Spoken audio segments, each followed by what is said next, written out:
Compelling, creating raving fans for the stories you're telling. Jumpstart your writing, get over the hump. Jump into fiction with Shirley Jump. Jumpstart your writing, get over the hump. Jump into fiction with Shirley Jump. Hi guys, happy Friday, and it's been a day. Like, I didn't hit the buttons at the right time, unmuted myself too early. It's been a day, it's been a week. If you saw on the community page yesterday, I was at an expo all day, and it is exhausting to stand there and talk to people for like 6 hours. Nice to see you, Gayla and Brenda. Super excited that you guys are here and joining me on our live stream sprints. And I want to share that the latest video that's up is for the people that don't want to watch the full scene masterclass. You can just catch like the 5-minute recap, which is what the scenes explanation video is about. And I had loaded one on Monday that was about bad dialogue advice and things that you can do to make your dialogue stronger. Next week, I don't know what's on tap. I have to look, but that's what I've got so far. And yes, thank God it's Friday. I'm so glad. It's been a long week. Even for Daisy, you can see her back there. She's just kind of like, I'm over it. I was supposed to kick her out before I started because normally it's supper time for her, so she can be a little antsy. So you might see me get up and kick her out later so my husband can feed her. And then if you guys haven't seen it on I'm all confused when the camera's in place. If you haven't seen it on the community page, there are I'm totally wrong. There's the caterpillars. I have swallowtails this time. It's very confusing when you have to do it reverse. So I have swallowtail caterpillars there that are growing like crazy. And you won't see it in all of the videos because I recorded a bunch beforehand, but you'll see that my bookcase now is white, and I got the little light bulb and the create sign. And it all happened because I got that little planter, that pink one there, and I was like, oh, that's not going to go with the brown. So I spent all last weekend, was it last weekend? I think it was last weekend, painting, or maybe the weekend before. It's been a week. Anyways, thank you guys. And yes, Daisy is right there, and she's happy as a clam to just sleep and be in the same room as me. She'd be happier if I was sitting next to her on the couch, but that's what we got. And that was a big long intro to not even say what the writing sprints are. So they're sprints. We write fast, 15 minutes at a time, just so that you don't think about it and you just go. And I'm going to have a writing prompt up. Nice to see you, Jean and Silver Alley. Writing prompt today is about dialogue, which was Monday's video. Take a scene with dialogue and turn the lines into misinformation from one of the characters.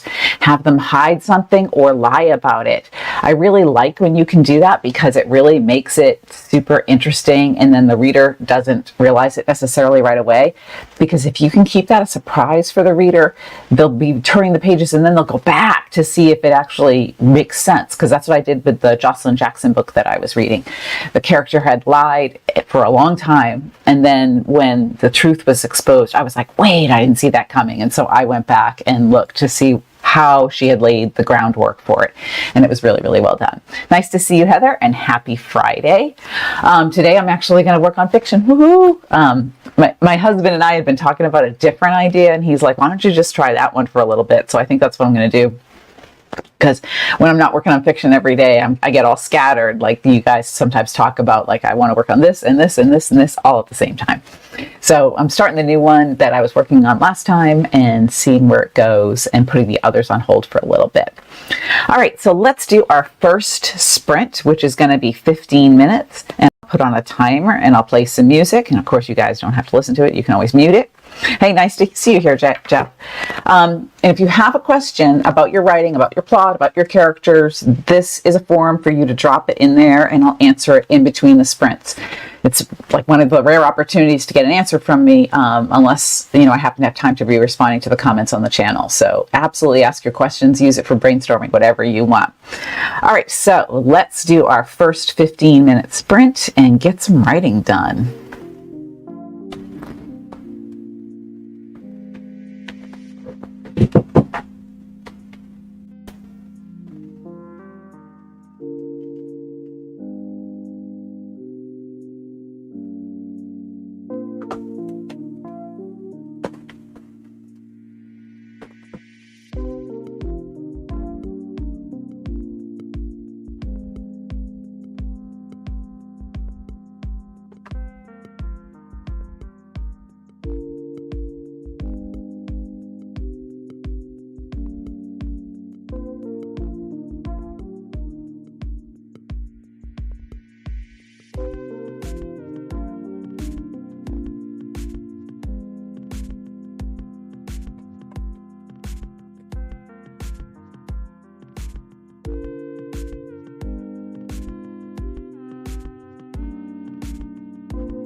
Went and left my sound on the whole time, so you guys got to listen to me type. Sorry, guys, I didn't pay attention. So it's been, like I said, a long week. Okay, so nice to see you here, Dexter. Yeah, I'm looking energetic, not feeling energetic. I definitely slept late this morning and was just really exhausted from that trade show yesterday. So yes, Gayla, I'm glad you're working on the updated synopsis. That's awesome. And nice to see you here, Lottie's. No, you're not too late. We go till about 5-ish. It just depends on how the 15 minutes go at a time. So what we do is we write for 15 minutes at a time. I answer questions in between. If I talk too much, then we run over the hour that we do. Nice to see you, Miss Blogger and Cece. Okay, so Jeff has an opening scene hook dialogue question. Do I need to identify the protagonist immediately or hold back? Is that misinformation? Am I forcing the reader to discover the role in a few paragraphs? If it's only a few paragraphs, you absolutely do not have to identify that person right away, especially if you're writing a thriller or a mystery or something where you don't quite want the reader to know who that person is yet. I've done that a few times myself. I think it can totally work. You eventually have to. I would make it clear that you're in someone's point of view by showing what they notice and what they're thinking and everything else. Like maybe it seems like a really bad guy, or maybe it seems like, some small child or whatever. You want to look at how this person is seeing the world. But yeah, you absolutely can, particularly in that particular genre. And Miss Blogger, yes, we've had this discussion before. I've heard of Jane Austen. I've read a bunch of her books. It's a lot older kind of literature, and I am just consuming so much other stuff right now. Jean, if my writing has been free-flowing yet had no direction or plan, I'm told to just write and something will come together if it's only a first draft, but it feels like it's all over the place. So to me personally, just free-flow writing when you first start out as a writer or an author is very difficult because you need a structure. I liken it in my plot videos to building a house. We all know how houses work. We know they have a roof and a foundation and they have walls, right? Every house has that exact same setup. But if I threw a pile of lumber on the ground and said, Jean, go build a house, you're going to be like, I don't even know where to start. And you'd build a bunch of things that weren't even correct. You wouldn't know how to like frame a roof and stuff like that because you haven't learned in-depth structure. To me, just writing is fun in the beginning, but then you kind of get to the point where you're just like building a gable that's never going to be on the roof. And so you get lost. I really like to have at least some kind of structure so that everything that I'm writing goes toward the book itself. And I'm not spending a ton of time writing things that aren't going to ever end up in the book. First-time writers do end up writing a lot of stuff that never ends up in the book because you don't have that innate sense yet of what belongs and what doesn't. So don't beat yourself up if you've done that. I remember I wrote 10 books in 8 years, 10 really crappy books filled with a lot of words that were really crappy before I sold my first book. So I would say that this is a really good time to go back and do a plot master plan so that you have some kind of a structure. That plot master plan is free on my Circle community, and I'll drop the link down in here so that you guys have it.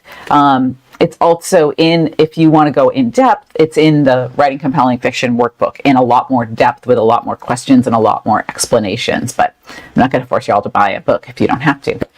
So you can either get the free one, which is kind of a condensed version of the master plot plan, or get the in-depth one in the Writing Compelling Fiction workbook.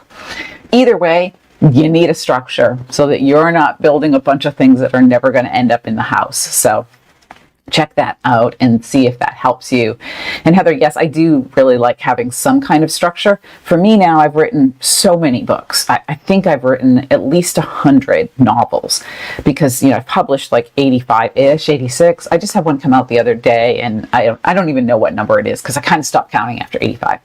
But for me, it's all kind of innate stuff that I know is how it goes together. I have that instinct that I know I need more conflict here, or I know I need to, kind of switch point of view. I feel it in my gut.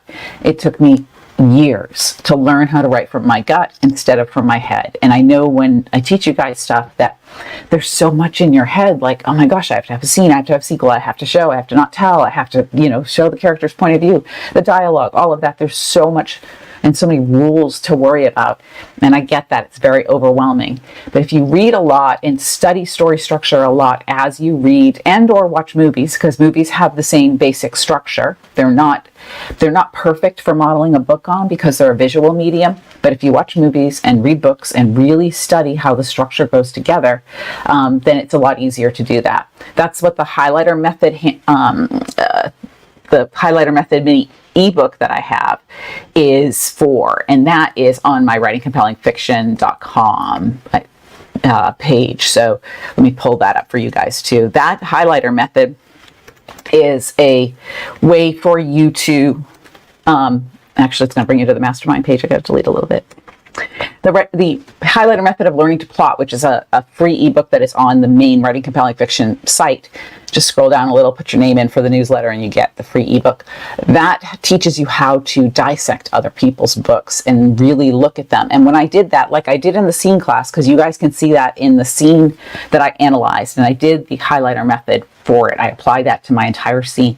You can immediately see structure. It's like a GPS for your whole book. You're like, oh, goal, motivation, conflict, hook. You can see all of those things coming together. So that's what I like about that. And thank you, Cece and Jeff. I'm glad you guys love those books. They've been fun to write. And I'm thinking about doing, I don't have the regular book here, but I'm thinking about doing an update to Writing Compelling Fiction because of a lot of the terms and things that I've put on the channel, or maybe a second edition. I haven't quite decided in my spare time.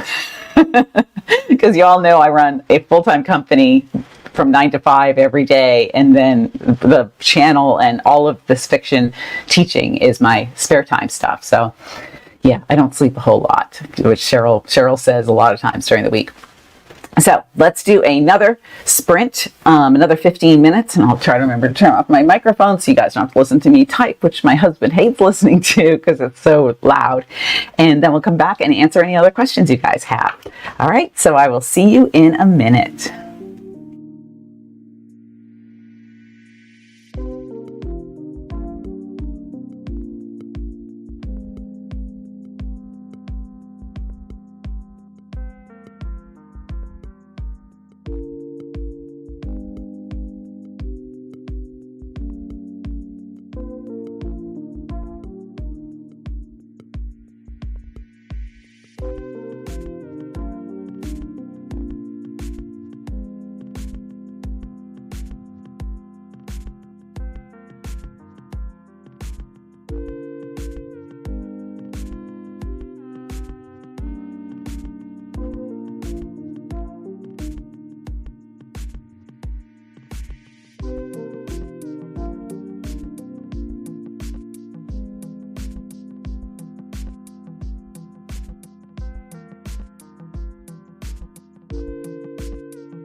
There we go. Another 15 minutes. Great job, you guys. And let's go back to here. And yes, see, the first book I highlighted too was such an eye-opener for me. It was just like, wow. Once I realized it and saw it, it was just so stunning for me to really see how it all came together.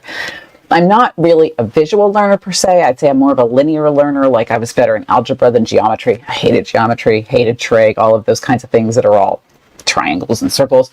But for me, it was literally like a map of how a book works. And thank you, Jean. I appreciate that.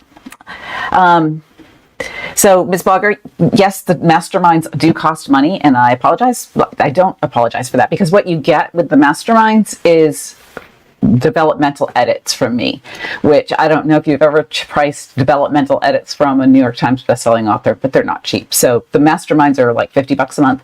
Every once in a while I'll run a special. But yeah, it's because you guys are getting one-on-one time with me. It's a very small, limited group, and everybody gets developmental edit feedback on their pages in the mastermind. So it's been, you can ask a couple of the people that are on this live stream are in the masterminds, and they'll tell you it has probably been worth it for them, I think. And I'm just loving seeing them all become stronger, better writers as we work together. Dana, I'm not sure why you can't see the live stream. It should be up. I am not a technological wizard by any stretch. And Jeff, how about how much dialogue? See, it's been a long day. Sequentially, before a reader gets lost or bored, and you have a scene where the characters have 15 to 20 exchanges before the POV location time changes. Is it a feel thing? So yes, I would say it's a feel thing. It depends on how you are writing, how you write, and what your style is and what you're writing.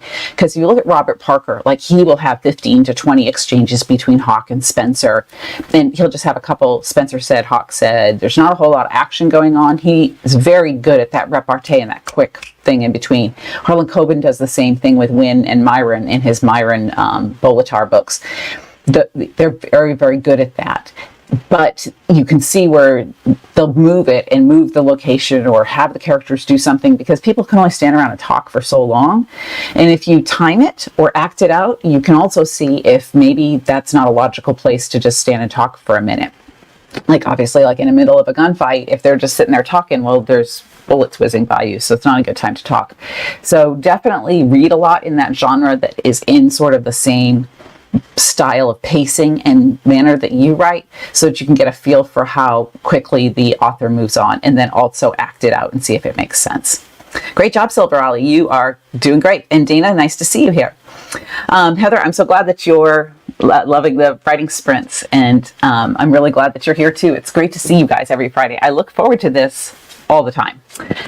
Yes, Jeff, acting out is a great way to think about it. So that was how I learned how to do, how pacing worked, how to work my dialogue in with an action scene. I took a workshop with somebody, and it's been so long, I don't even remember who it was, but she had us literally stand up in the room acting out a gunfight. And, you know, they're going, choo, choo, choo, you got these little, it's an old Western, everybody's choo, choo, choo.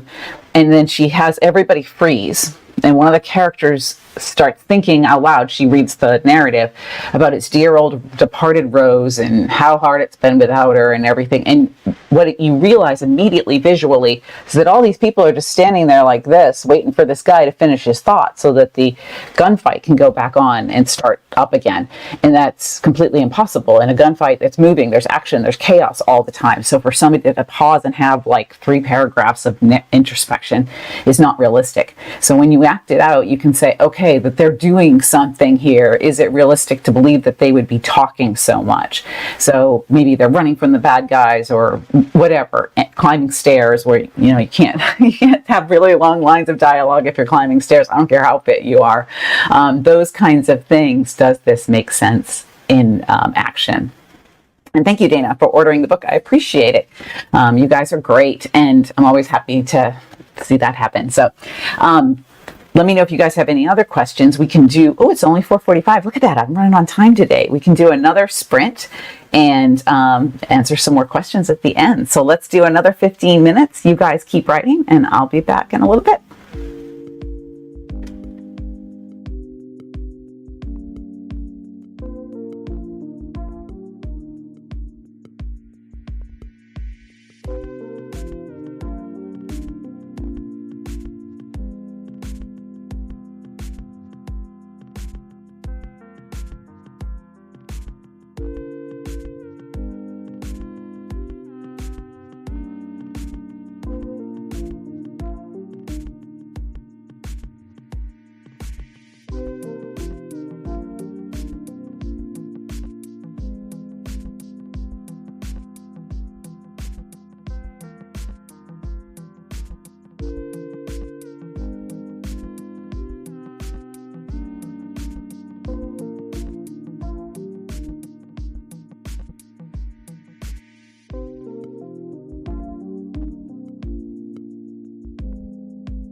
Okay, guys, that was another 15 minutes. It was good, though. I did a whole bunch of writing today, which was really fun.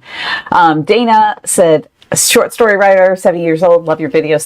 Great guidance. Thank you so much. And I'm thrilled that you're writing. The very first person that I met that brought me to a writing group meeting was, I think she was 79 or 81, something like that, when she published her first book. It's in one of my videos, Mildred Riley, who was the sweetest woman.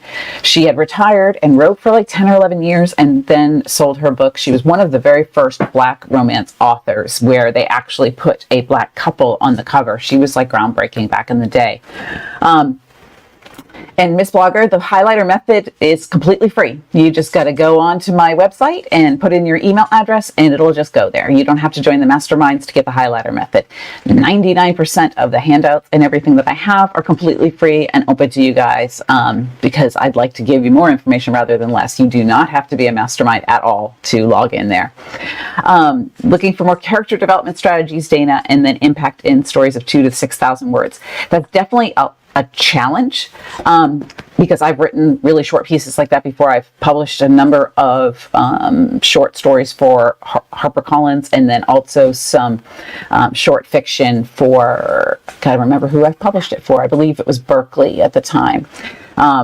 I've worked for a lot of the publishers and I'm drawing a blank on that particular book, but I've done a lot of short fiction for different publishers.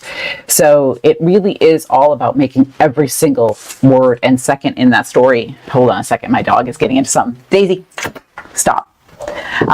Making every second count in the book. So in the story. So you really want to make sure. I have a sandwich left over from when I was in this trade show. I'll be right back.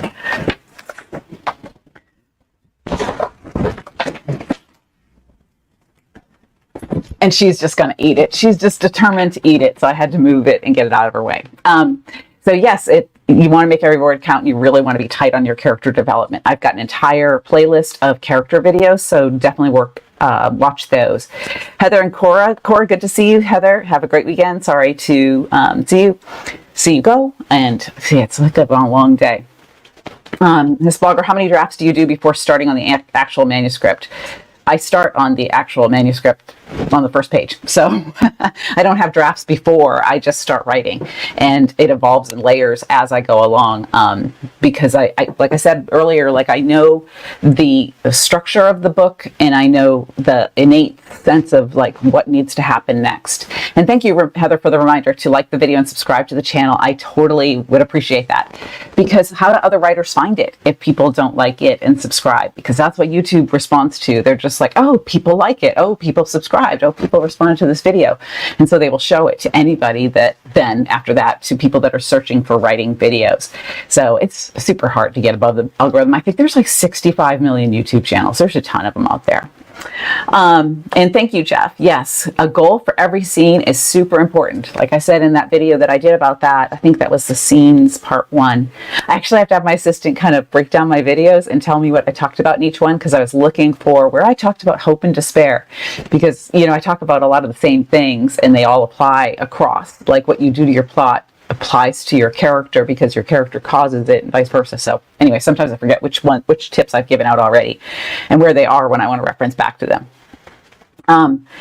And yes, Cora, that's great advice. Write right and write tight. And Dana, yeah, a poodle is great. Curious little dog too. My Cavalier is very hungry because it is supper time for her. And so she's just dying. And Ms. Blogger also asked, how does the character's misbelief stem from their deep emotional wounds? I don't work with misbeliefs. So my approach to a book, which you guys have seen in a bunch of different videos, is different than other writing instructors. It is honed and curated over 100 books and 85 published in 24 countries. It is created by experience. And this, I'm not saying that I am the only one with answers or that I am the only one that knows how to write a book. Absolutely not am I saying that. But what I've tried to explain to you guys and how I try to explain it is the easiest way I know how to break down what has been a pretty complex thing. So my whole goal is to explain it in ways that come from what I learned over 30 years. I mean, I published my first book in 1998, I think, or maybe 97. It's been a long time. And so I've learned a lot, and the strategies that I take are the ones that work for me. They may not work for everybody, and doesn't mean that, you know, I am the answer to everything. But My goal is to try to explain it to you in a way that works, in a way that makes it easier, and not like so many terms. So there's so much, because there's so much to learn. And I was going to say something else I totally forgot about. Oh, I know what it was. I have a little note on my monitor over here to remind you that everything you write, and I'm going to do a video on this soon, everything you write needs to have an intention for being on the page. I mentioned this in the emotion class that I just taught for Women Writing the West. And I'm actually going to take a lot of that, make some videos, and bundle it into a course in my spare time. But you have to have intention for what you put on the page, because you don't want to waste the reader's time. You don't want to waste the precious hours that they're giving you to read your book. So you have to give them intention for advancing the plot, creating a stronger character, making the reader hooked even more, increasing the tension. Whatever your intention is for the words that you put on the page needs to exist so that your reader is getting the experience that they signed up for when they bought your book. And to me, because I'm older, I really like to have every single hour that I spend with a book or with a show to really matter and really be impactful to me, because those are hours that I'm not spending with my husband, with my kids, with my job, with other things. So they have to really matter to me. And in the video that comes out Monday, I talk about how life is too short for bad books. I don't read bad books. If a book does not grab me right away, or if the writing is not that strong, I don't read it, period. Put it away, give it to somebody else. Maybe somebody else will love it. And there's some popular authors that I don't like, and popular authors that I like that other people don't. So there's a different strokes for different folks. But I don't want to read any bad books. I want you all to learn how to write amazing books so that I have more great books to read, because I absolutely love to read. And Jean, I'm so grateful, because yes, it was Mildred was just such an inspiration, and she's not the only author I've met that published late in life, but a lot of us don't even have time to do all this until we retire and to pursue our dreams. So I totally get it, like, because I run a full-time company during the day, and yes, it's writing, but nonfiction, so it's not as much fun as the fiction. So I don't get the time to work on it like I'd want to. So it'd be great if I could retire soon. And Ms. Blogger, I will drop the link in there again, and literally you can just click home on the Writing Compelling Fiction website, the home tab of the page itself, and it'll just bring you to the home page. So it should just be right there at the home page. But I think the link, just because it had masterminds there, so just click on the WCF, it'll bring you right there, and I'm going to drop it in there again. It is right there. You do not have to be a mastermind. And actually, I think it's like really bright pink. I think my guy no, that's the masterminds thing. But if you scroll down on it, scroll down, subscribe to receive a free copy of the highlighter method of learning to plot. It's highlighted in like neon green. It's there. So it should be there. So click on that, scroll all the way down, and there's the link to the highlighter method. And thank you, Sendero. I really do try to get it across quickly, because I'm very cognizant of the fact that you guys have a limited amount of time, and I want to get the points across in an easy way to understand and leave you with something that just clicks. Because trust me, all those 10 books that the 10 books that I wrote before I sold my first one, I wished I had had somebody that said, this is how you do it. This is how you create a book that readers really love. This is how you create a book that wins awards. This is how you create a book that becomes a bestseller. And so there's not a secret to it, but there is a method to it, and understanding it can help you guys have some amazing books. So check out the new video on writing scenes. It's just a 5-minute version of the masterclass, but if you really want to dig in deep with scenes, look at the masterclass that is on my channel, because it's 50 minutes. I took the masterclass that I led as a live last Friday and trimmed it down. Was it last Friday or 2 Fridays ago? Anyways, the masterclass that I led here a while ago, trimmed it down and added a ton of extra tips, because there was other things I thought of afterward. You would think I could get them all out in an hour that I thought of that I really wanted to add. So there's a ton of extra tips and explanations and stuff in there. So check that out. I appreciate you guys being here. Don't forget to like and subscribe, like Heather said. Thank you for reminding me. And I hope you guys have a great writing weekend, and I will see you next week. Bye-bye.